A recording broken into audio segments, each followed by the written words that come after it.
everybody. Welcome to another edition of PoCommunity. I'm Mike Arboyd, and I'm sitting here with Eamonn from Green Coast Rubbish. How's it going? Good, man. Thanks for having me. No problem. Yeah. Thanks for coming on. So tell me a little bit about your company, Green Coast Rubbish. So we're based in Deep Cove, North Van. We're turning 16 this year. And we're essentially a junk removal company, waste diversion. We do demolition, deconstruction, but our focus essentially is our separator is we try to maximize the reuse potential of the materials that we kind of move for our clients. Nice. In a nutshell. Yeah. How'd you get involved in the industry? It's just life, kind of happenstance. Like I moved from Ontario. And I was going to school for forestry, and I was racing mountain bikes, and then I moved out here to get work and to race, and of course the year I moved out here there was a big crash, and anyways ended up working fisheries and oceans, and then found North Van and found the sport. This kind of the next evolution of the sport, and keep in mind this is over 20 years ago, and moved to North Van. Landlord had a friend whose husband had a junk removal company, needed a driver, and I was like, "What's junk removal?" Had no idea, and then then I worked for him for a while, and started my own thing. And I went to and then I was going to UBC at the time, and riding bikes, and then it was just kind of it was just a thing, kind of, and then I went to teachers college, and by the time I was done teachers college, I was already making more than the teacher would have, and not even really I haven't invested anything. I had some magnets for a truck, plywood sides, and then it was I haven't looked back since. So, yeah. So it wasn't the full-on plan in the beginning, but it turned into a financial. Oh my God, yeah, and here we are. 16 years later, I have a house in Deep Cove, and 5 trucks, awesome crew of people, and a positive thing where we do, we have we've created this kind of special position in the market, and it's cool. So like you said, you're from Ontario originally. Well, born in Ireland. And then we moved around a lot, but basically from, I think, grade 8 till end of high school, I was in Georgetown. Nice. Yeah. So what drove you to come out here, West Coast? I have some relatives who live here, but it was mainly mountain biking, and a change. You know what I mean? Yeah. So yeah. Because I like to learn the person behind the company. Sure. So you talk about mountain biking, and 100%. We have that here. And so I think that's a good point. So it was kind of my passion for a sport that was it was my thing, and then I move out here, and then discover it's still mountain biking, but it's just kind of like the evolution of a thing that was just on the fringe of exploding, before mountain biking was a thing. And then I became a sponsored rider for NSMB.com, and that lasted over 14 years, I think, which was awesome, and took me around the world, kind of. But it was passion. It was my main drive was to ride my bike, and here was this thing that I could work. I put an ad in the local paper, had magnets, had plywood sides, and do jobs once in a while, but I could afford me to pursue my passion, and the whole time, this is my goal over here, and then this was just kept building and building and building, and here we are. Well, that's always nice to continue your passions like that. That's sometimes bills and stuff just get in the way of things. For sure. And the way, let's say, I'll use the term organic, right? It was not very planned, but just the person who I am, I just do it. You know what I mean? And I work hard, and it's kind of like a physical guy, so it just kind of all those that client base just kept kind of, the word of mouth kept building and building, and it was oh, this is a bit of a thing. Then I'm okay. Then I started having no time because I'm doing everything. Then I got an office manager, And then it's like, oh, okay, I need more. So it's just kind of like, it's built like that. Yeah. Organically, Yeah. just grew Yeah. naturally, and Yeah. just kind of Yeah. picked up the way you kind of want it to. Yeah, a little bit. You know what I mean? I can't say it was perfect and what is, but I mean, it's we have a very unique thing. So my home base office, yeah, and it's awesome. You'll have to come. I'd love to do a podcast there. But anyways, and you know, the office is it's just plastered with all the things from that 16 years, yeah, of achievements or awards, and it's like it's kind of it's mind bending a little bit. It's kind of like, well, how did I get here? You know what I mean? But it just happens, and here we are. You know, we started a big project with S&C Lavalin, and that lasts, you know, it's the next 30 days, and we just have a unique position that we've created, and it's great. So where do you service? Is it the whole Lower Mainland? Basically, yeah. Nice. Like started off just North Van, and then just, like kind of grew from there. Well, basically, I always in North Van, and then, but when I was going to UBC, I would do like obviously kits and stuff. I'd do jobs like in between classes and after school and stuff. Slap the magnets on and go to it. So, yeah. As a rubbish removal company. Yeah. Any interesting stories of that? Oh my God. Yeah, I've seen some stuff for sure. Yeah. Like some kind of the good and the bad. Yeah. The underside, the stuff that, you know, we kind of hide, you know, the social things, but also the, you know, it's the amount of waste that we produce. It's kind of like you kind of get a unique perspective on our consumer culture, and just the volumes of waste is insane. Yeah. So, yeah. But it's slowly it's changing, but. Yeah, I mean, it's every district has their own rules now when it comes to like city removal, and it's pretty common just trash that you get rid of every week, but you can just imagine how much builds up. And oh man, yeah, and yeah, we serve multiple markets like residential, commercial, construction, but yeah, it's crazy, crazy. But you know, so funny thing is, when I started the business, there was like there was no recycling and junk removal in the marketing. Yeah, it was just like A to B, landfill, pick up, landfill, pick up, landfill, and it was like, oh, there seems to be a bit of a hole here, so here we are. Yeah, it's changed a lot. Oh my God, so much, yeah. And yeah, we're ahead of the curve a little bit, and yeah, it's paid. So well, being in like Vancouver, it's a very green friendly place. So like I think it was probably one of the first places in the world to really start separating everything. And like I could imagine it was a huge, just like it was something thrown your way at the time. Where it's just like you said, it was just like A and B before pickup. It just doesn't matter what it is, the amount of garbage. Exactly. And then all of a sudden your whole company has to kind of shift and separate and kind of where you're dropping stuff off, I'm assuming. Well, yeah, I mean, but that was kind of always our model. Yeah. You know what I mean? That was always and here we are, like, you know, it was always kind of our standard, but now it's kind of like, now it's more commonplace, but it's still like so much. I mean, it's minimum. It can be, and we work towards a better world, right? And nothing happens overnight, but at least the shift is more visible. And 10 years ago, I've never heard of a environmental in an office. You know what I mean? The sustainability officer or whatever manager. It's like, what was that 10 years ago? It wasn't these things were never around.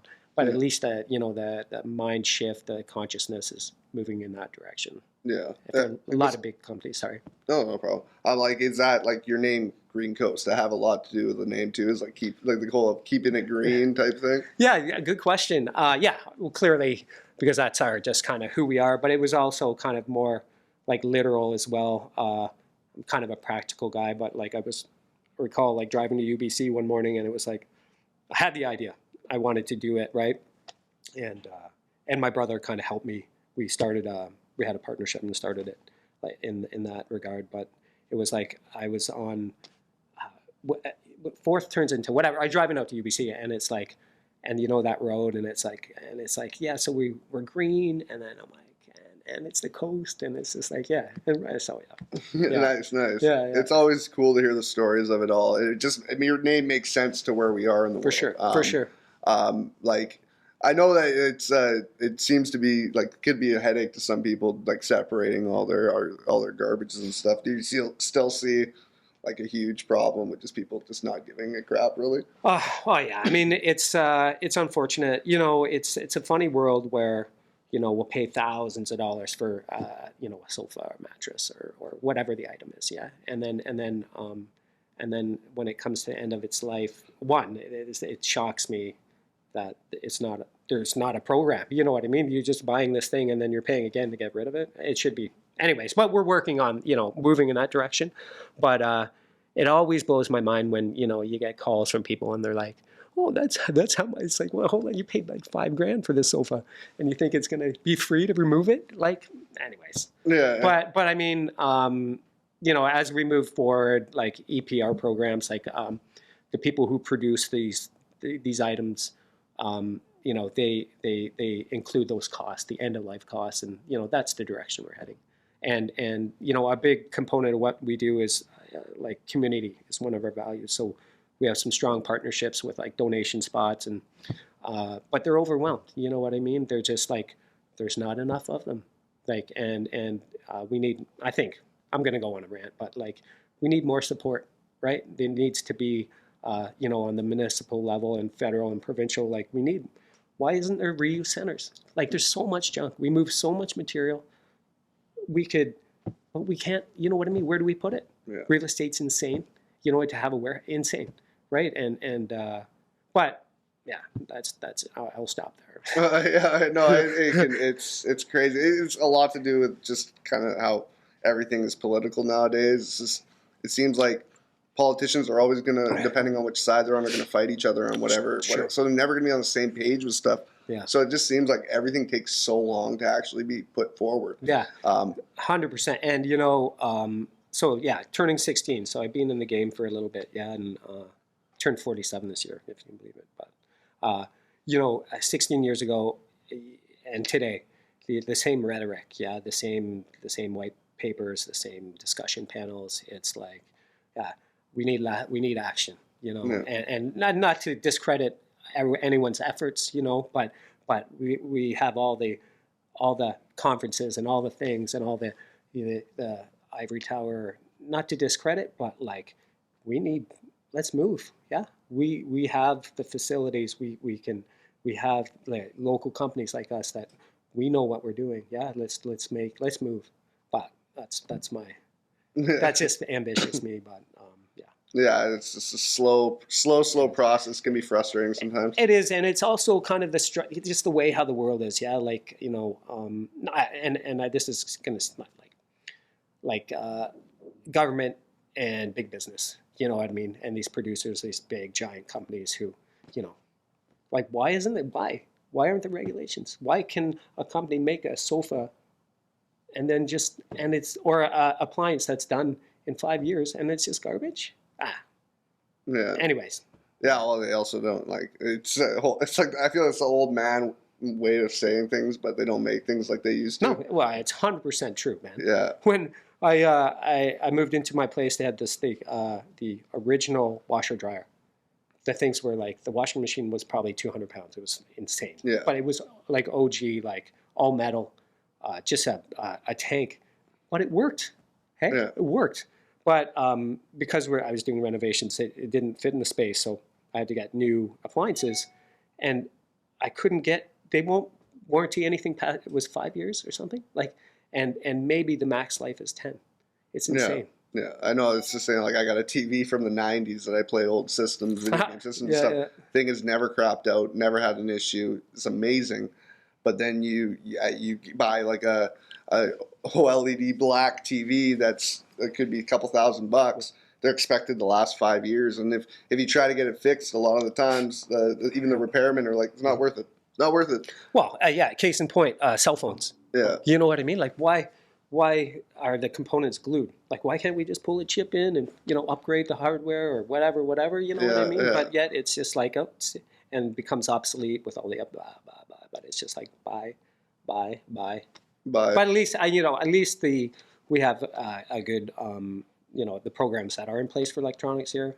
So which is like, we're a world leader in that regard. But it's just like, 6 months, there's a new phone, and I'm as bad as anyone. Yeah. Yeah. Like, but yeah, it's the world. Yeah. Yeah, they don't promote it either. Like I know, like my dad uses it all the time. I know that he's the one that's told me about like the electronics at recycling depots. Sure. Yeah. But like, unless he told me, and he's like, it seems like it's the only generation that really knows is the people that are retired and at home or whatever. Yeah. It's like they're promoting it in the old school way of like papers or something, where it's not really being pushed. Yeah, this generation is really good about recycling and all that kind of stuff, but they're still like. If it's not in your face, that's why I think it's just like everything in the world right now. If it's not in your face, it's not relevant. Yeah, but why isn't it in our face, right? Yeah. That's the question. That's what I ask. It's just like because it's who's I don't want to say, but it's like to me it seems a little bit obvious. But we do have the Recycling Council of BC. It's very progressive and forward moving, and we have a great relationship with them. But again, it's like they should be. They should be funded. They should have more. I don't know. Whatever it is, whatever. Yeah, I don't know. It's very. It's like massive problem. Yeah, the amount of waste. Every aspect, every market, every industry. Right. Yet we have one official organization. Yeah, but they do great work. Yeah, there are some awesome programs in place, but. It's like, yeah, we need more, right? We need that support from higher levels. But in reality, like it always sounds great to have these government funded programs that are like one of them. Yeah. Like you could talk about like insurance, you could talk about all this stuff. It sounds great on paper, but the whole privatization of everything just makes more sense in reality. Where you have because when people are passionate about stuff, if they have private money, they tend to do more and better with that if it's something they're passionate about. For sure. And oh my God, I just had a point and I just lost it. Happens all the time, man. It happens all the time. It probably happens to me at least once a podcast. What? Oh my God. Oh God. It was a good one. Anyways, it'll come back. Yeah, it's all good. I'll get back. I want to get back to this because like I am a business owner, obviously, of this Fountainhead Network. Yeah. But I have a lot of side passions. Sure. Obviously, when you run a business, it tends to take up pretty much. Once it becomes a success, it's all your time. It seems like you don't have. It takes 25 hours a day, pretty much. Yeah, it's encompassing. Yeah. But have you gotten to a point where you finally have built it up to where you can still like now you got your side passions you can kind of do again? No. I often say no. I'm like I don't know. I'm very proud. For sure, of everything that I've built and my team has built, but it's kind of like I say, and you create the path you live, yeah, but it's like I kind of created my prison in a way, and it's awesome, right? But it's just it's all encompassing, but it's kind of who I am too. I'm not like I just can't go half-ass, right? Yeah. It's just like it's gonna be success because it's just how I'm wired, sort of. But yeah, it's. So funny enough, I started another business about a year ago called Covert Purpose. So the thought is, I have 16 years of data of the material that we move, and we move a lot of stuff and a lot of good stuff, right? And we do good stuff with it. Give it to community organizations, and we've done a bunch of stuff.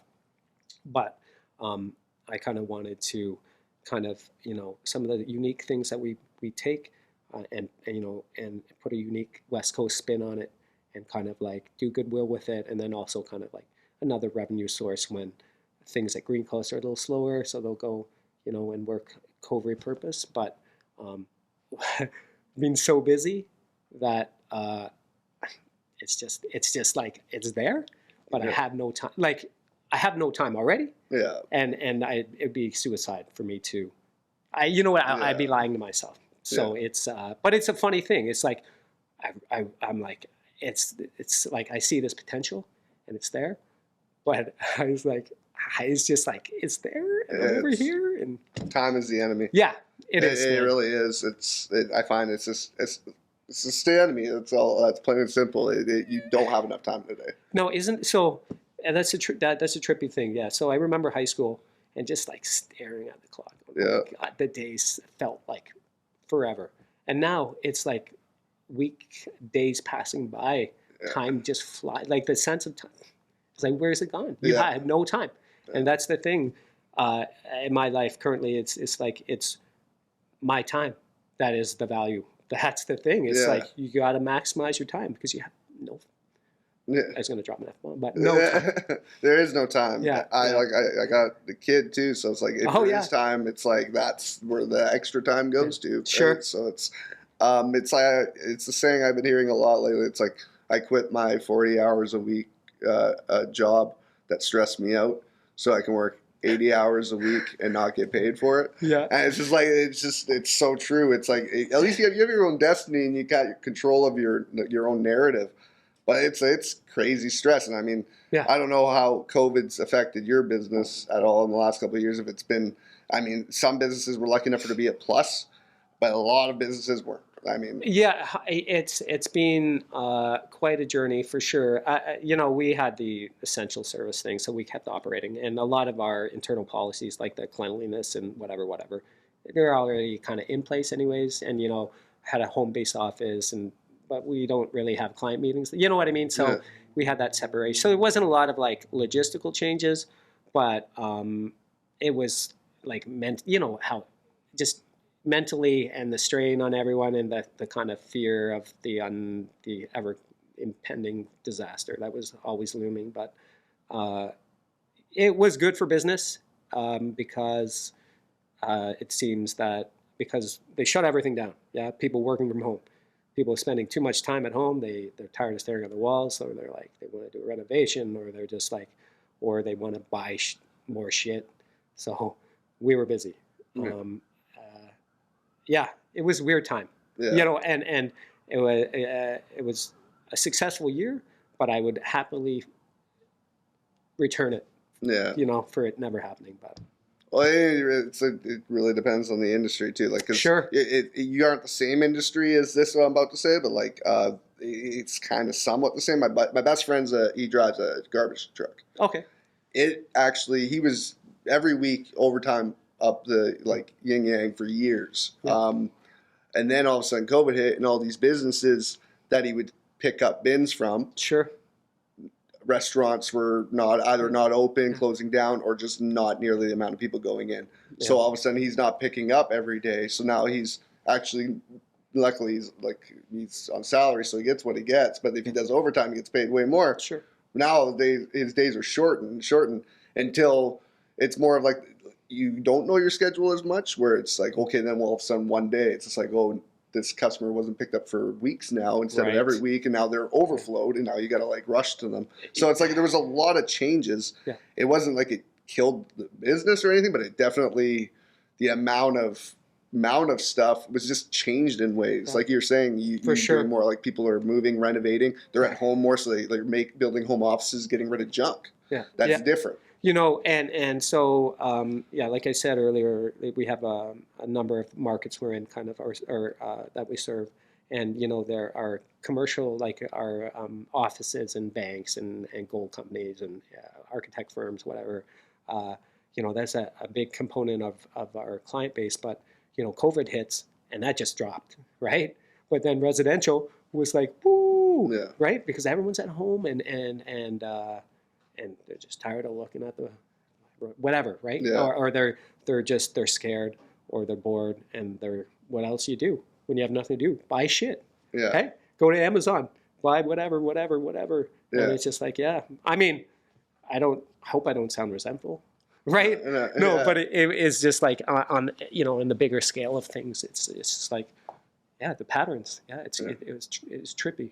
And the spin-off effects of the pandemic, like your friend, some weird things. Oh yeah, it really depends on the industry you're in. It really did. It was one of the weirdest things because everybody thought it almost felt like an attack on small business, but some small businesses boomed. Some like opened during the pandemic with great ideas that would work for the pandemic. Sure.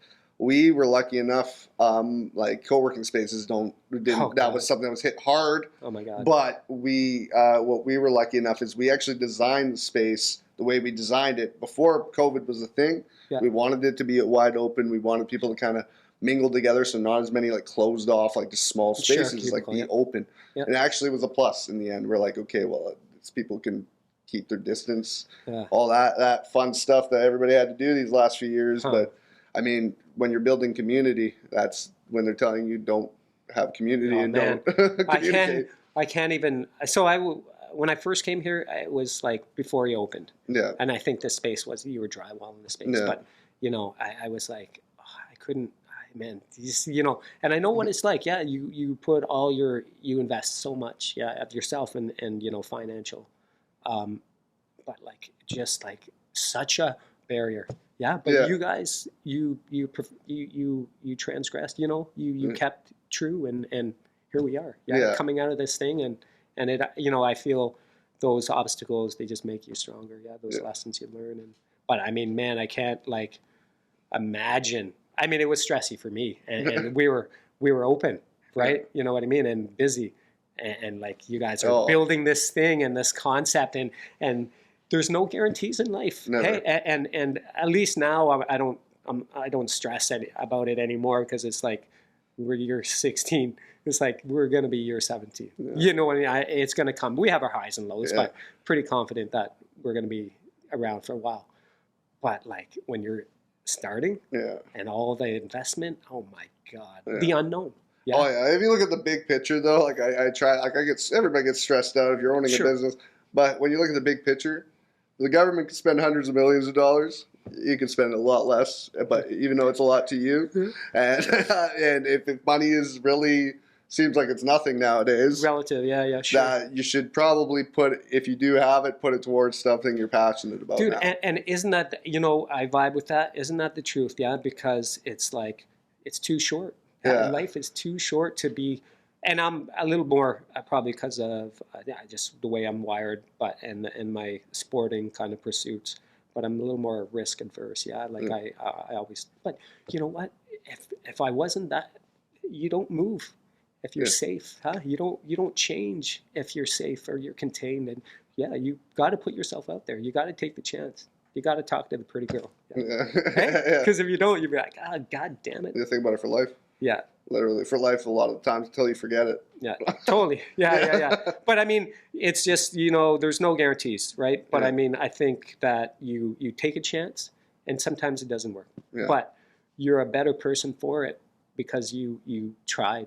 You know, and we live in a world where I don't really think that's encouraged. It's like, be safe. And I'm not saying be reckless and spend all your money, but fucking try. Yeah. You know, do something. Yeah. You know? 100%. Yeah. It's a battle, I think, that not everybody ever goes through. But if you it's now like owning a business. I don't see myself wanting to go back to that like. Working for somebody else with no passion behind it, no sense of just kind of paying the bills to get by and just wasting away. It's like, dude, do something that's fun. Yeah, and you know, as such, you know, over the years, I've had a number of offers to buy us out, and I've entertained a few of them, but it's like, and you know, in the offers, it's like I have to stick around for whatever, a year or 2 years. But you know, after thinking on it, it's like, oh fuck. You know what I mean? Like I couldn't do it. Yeah. I would like, if it ever happens, I have to. Here's my keys, and later's. Yeah. I'll be in Paris or Spain or something. But you know what I mean? Like I it's a success because of those intrinsic things, all the failures and the achievements and whatever. But to work for someone. And you know, and not have that creative freedom to make the wrong decisions. Yeah. Yeah. You'd be. Well, I think it's almost near the end, so I want to know, where could people find Green Coast rubbish removal? Like, where can we find it? So there's this thing called the internet. Yeah. Well, what social media accounts do you want to promote today? Sorry, I'm kidding. So all the things. Yeah, the Instagram, Twitter, Facebook, whatever. We're on all the channels. And YouTube. Actually, we just finished a video. We work with OD content producers, and they do these short little cool videos. And we did one. So we're short on people, so we're doing a big kind of push for hiring. And we made this little video that kind of highlights the culture and the people of the business. So Cool. yeah, so anywhere, just put in Green Coast Yeah, Rubbish, we'll it'll pop definitely up. put that all in the description below the podcast. Awesome. So yeah, people can find you because Yeah. you seem like you care about what you're doing. Yeah. It's it could be the opposite in many different industries. I feel like it's some people look at it as cash grabs and stuff, but for an industry that you're looking into actually green removal, you want to make it the best for this planet, because obviously you're pissed off about how how many electronics we're making a year. Like they make cell phone contracts that a lot shorter than the device length life. Yeah, I mean, it's just that's just one of the things. I don't get me wrong, I'm not angry or pissed off it, but it's just the justice of it. The nonsensical waste when it's unnecessary, in my opinion. But you got to start somewhere, and just takes. You got to change. It takes by one person. Bye. Well, thank you, Eamonn. Yeah, bud. Thank you for being on today. And check out this little gift that I got. Nice little toque. I think I went up from a 5 to a 6. Dude, pull it up a bit. That's how the kids are wearing. There you go. Like pointy head, kind of. Oh, so it's sitting higher. Yeah. There we go. Yeah, styles. There you go. Green Coast Rubbish. Yeah, man. Okay, thank you, man. Yeah, man. Thank you. That was awesome. Have a good one. Cheers.